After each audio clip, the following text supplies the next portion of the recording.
tomatoes, green beans, green peppers. These are some of the real flavors of summer. Today we're going to work with green beans. And if you are a traditional Oklahoman, you probably either do or remember your parents canning green bean jar after green bean jar, looking in the pantry and finding many jars of green beans to get you through the winter. Most of us don't do that anymore. First of all, they're fairly inexpensive at the supermarket. We don't take that much time to grow that many, and it's a lot of work. So today we're going to look at pickling green beans. These are dilled green beans that we're going to make today. Now, when you work with pickles, it's important to make sure that your brine is measured correctly, because you're taking something that normally would have to go into a pressure canner and you're going to prepare it to go in a water bath canner, which has a much lower temperature. So with dilled green beans or pickled green beans, whichever recipe you're using, make sure that you have a 1-to-1 ratio of water to vinegar. Today we're going to use 2½ cups of water and 2½ cups of vinegar. The flavor of vinegar that you choose to use is up to you, but the thing that is not up to you that you must follow is that you make sure that you have a vinegar that says 5% acidity. Whether you use cider vinegar like I'm working today or a distilled vinegar, doesn't matter, but the 5% acidity is critical. I've already measured the amount of vinegar and poured it back in here so that you'd be sure to see that 5%. Don't use homemade vinegar because you have no way of telling what the acidity of that would be. The next step, we're going to use 1/4 cup of canning and pickling salt. Now, salt in this kind of a pickle is not critical from the standpoint of making sure that it is safe. It doesn't work in protecting it. It is there primarily for flavor and quality. So you shouldn't reduce the amount of salt in this type of a pickle like you would not in any other type as well, a fermented variety.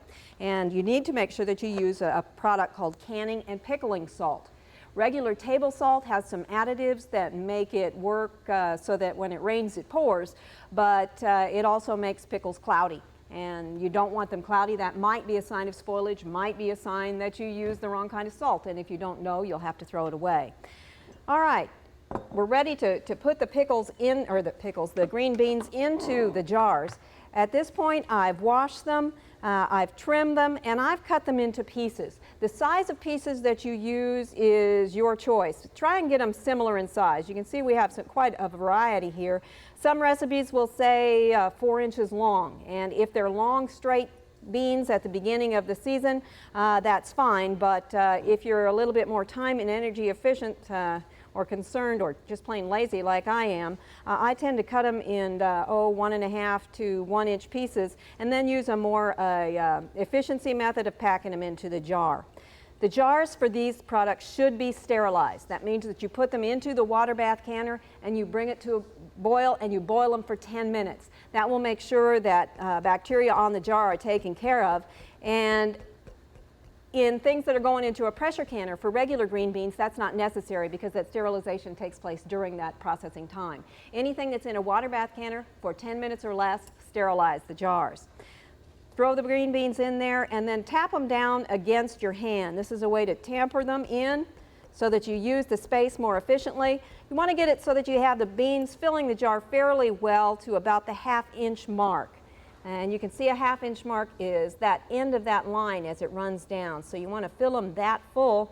And as you keep shaking it, you'll see that it's just like the cereal as it transports itself down from Battle Creek, Michigan. The contents settle during transport. Well, we're simulating transportation here. And you can often get in several more beans, which uses the space as efficiently as possible. So you get it back about to the 1/2 inch mark. And then to each jar, you'll be able to make about 4 jars with this. We're going to add 1/4 teaspoon of cayenne pepper, a teaspoon of either dill seed or 1 head of dill. And if you use the head of dill, you may have to adjust the amount of beans that go in. It is going to take a little bit more space. Also to this, we're going to add 1 clove of garlic, and then we're going to add the brine when it comes to a boil. When it comes to a good rolling boil, we'll come back and pour that over. You can see that I've got all the jars filled, and the different size garlic cloves that I've used. Now, part of that was simply that I had a garlic clove and it had different sizes, but also if you have a family that likes more or less, you can adjust the amount of seasonings on these. If you like it spicier, use more cayenne pepper. If you like more dill, go ahead and use that. it's not that part of it that's going to make the safety factor here. So you are free to do some fluctuations with the seasonings. Now the brine has come to a boil, and I'm going to pour it into a smaller container that pours better, because as you can see, I'm not real good at pouring directly from one place to another, and this is pretty hot and I don't want to get burned. So I kind of recommend that. Then I also recommend that you use a funnel. We're going to fill this to the 1/2 inch mark. Make sure that all the beans are under the brine. So later on, if we need to take a couple of beans out, we will. And since the funnel's in there, I'm going to make it look like it's a little bit fuller than we need it and make the adjustment from there. Now we press down here, make sure that we can get everything under and still stay again at that 1/2 inch mark, which is right there at the end of the track. Looks like everything's going to be fine once we get it processed. Beans are going to change to that color that you get with canned beans always. Whenever you overcook them in a closed environment, or whether it's enclosed or not, there's a lot of acid there which will cause that pigment to change to that olive color. And that will happen here, not only because it's enclosed, but also because we've added a lot of acid to it. At this point, we are going to pop the bubbles, make sure that there's no air trapped in there. Use a plastic knife in order to make sure that's done without damaging the jar. Press down on the food again to get it back under the brine. And then you are going to wipe the top of the jar. Using dill seed makes that extra important, because if there's anything caught between the rubbery part of the flat and the jar, it's going to prevent the seal from forming later on. We'll get out one of the flats that we've kept in hot water and treat it as the manufacturer directs. Tighten the band down. Don't use too much energy to tighten it down. Tighten it down firmly, but if you tighten it too hard, you're not going to be able to allow the air to escape during processing, and it either won't seal for you, or you may get something that looks like a corrugated flat. And if that's got a tight seal on it, you can go ahead and use it, but it's better to do it properly and know that that jar is going to stay good for a year. Finish all your jars, have them all ready to go at the same time, and then you're ready to lower them into the water bath canner. We'll do this one because it's ready. Make sure that your water bath is boiling rapidly before you put the jars in. You need to have at least 1 inch of water over the tops of the jars when they're all in there. Bring that water back to a rapid boil, set your timer for 5 minutes, and that's all there is to that at that point. Then we'll come back and take them out. Once your 5 minutes is up, you can get the jars out of the canner. Make sure that you have some paper towels or cloth towels set where you can place them. They need to be out of a draft.